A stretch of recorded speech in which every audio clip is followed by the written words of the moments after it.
Hey guys, it's Raven. Finally back to recording YouTube videos and such.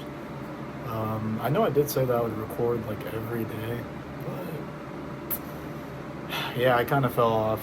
I just kind of lost motivation this past week. It was a pretty rough week, had a lot of school, things like that, but I digress. Anyways, in today's video, I'm gonna be talking about just like my experiences with Grindr and yeah, just kind of my experience using Grindr. I mean, I think every probably gay or bisexual guy has used Grindr before, so I know this is probably a more relatable video for a lot of people. But in my first video ever on this channel, I talked about how I first came out and basically the repercussions of that. But basically, when I had first started exploring myself was in 2024, and I started using Grindr, and it kind of never really went well. Meeting people off of Grindr, it was always pretty scary. And I kind of have a long story about that. All right, so let me get into it. So basically, this is back in September of 2024. I was using Grindr for like the very first time, and I met this one guy off of there. I guess we could call him like Jake. I call him Jake. So I met Jake. We started talking a little bit, like here and there throughout the week, and then he was saying we should like meet up and stuff. So I was kind of hesitant to meet up with him just because he was a stranger, and all these like horror stories I had heard from Grindr in the past. So I was like, okay, like I'll link up with him. So I end up linking up with the guy, and he's all right. Like nothing too weird. We're just like kind of hanging out at the park, just chilling and talking. And that's all we did for the first time. Like the first time we hung out, all we did was just like chill, talk, didn't really do anything. Now, I think it was a week or two later. Like we're still chatting. Like I get a Snapchat, we're still chatting now, and he says I should come over. So that's where I was kind of like very hesitant to like actually come over, just because it's a stranger going to a stranger's house, and it was like 2 a.m. too, so we know what kind of timing like he was on.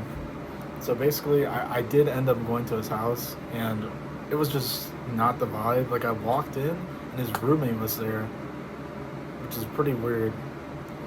And so I was talking to him and his roommate, and we went to his room, and it was weird. Like his roommate was giving me just like these eyes that were just weird as fuck.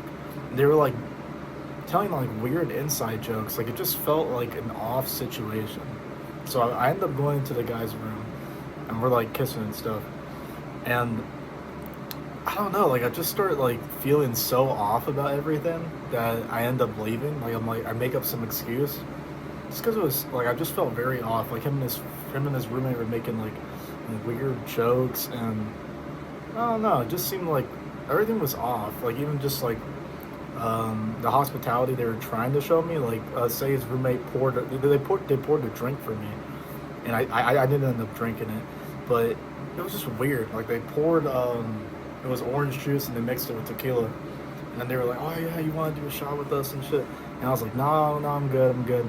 And like when he was making the drink, he like made eye contact with me like this, and like was pouring the drink, and then like I could have sworn I saw him like slip something, or I saw him like put some weird stuff into it, so I just didn't drink it.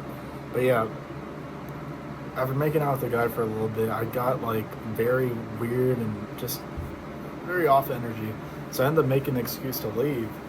And then he's like, oh no, I'm like, nah, you shouldn't go yet, like please don't go, like it's still early. Keep in mind it's like 3 a.m. at this point. Pretty crazy. But I do end up making like some really not lame excuse. I end up making like a really good excuse. I have my friend call me, and I have my friend Karen. I have her call me and be like, "Oh no, like I need your help with something." So I use that excuse to just pretty much just dip.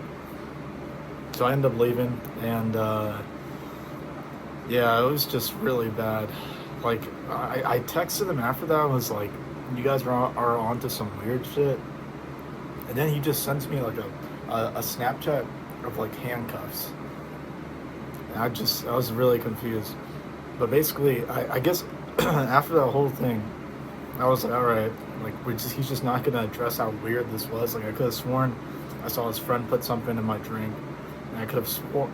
I don't know. I just thought like thinking about it now, it's like they're probably gonna like tie me up or do some weird crazy shit to me. So I just wasn't trying to have any of that. I was like, all right, I'm done. I was out. Like I ended up blocking him on everything, and then I still did use Grindr after that. I met a few other people off of there, but the whole atmosphere of the app is just very. It's very. I don't know what the word is for it. It's not a good atmosphere though. Like people are very horny on there. I feel like it's just a lot of BS on there. Like people hit you up, like because they're trying to fuck. Like I think it's a sex app, yeah, but like it's so like dirty that it's not even like a respectable hookup app. Like they're not even like trying to know you as a human. Like they just see you really as a piece of meat on there. Just really crazy. But yeah, that's kind of one story I had like that I had thought about last night. For some reason, it entered my brain. I had a dream about it last night, so I was like, I might as well make a video on that. Yeah, that was a crazy Grindr story. Like I have others, but that one was a prominent one because I was pretty sure the dude was gonna spike my drink and then probably try to sexually assault me or do something. Because his roommate, I swear to God, put something in my drink. I maybe should have reported that to the police, but I just didn't. I just ended up blocking the guy and all that stuff. But Grindr, I just don't like the environment. Like the people you meet on there, like they either hit you up or like they send dick pics right away or like trying to fuck and meet up right now. It's pretty crazy.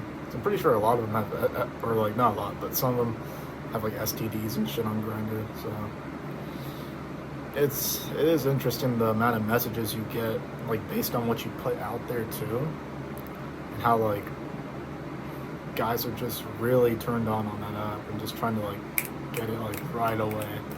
Which I mean, I'm not really blaming them. It is a sex app, but I don't know. I guess I thought it would be different because I had never used the app before September, so it was like, well, I'd never like been on the app and met someone before September.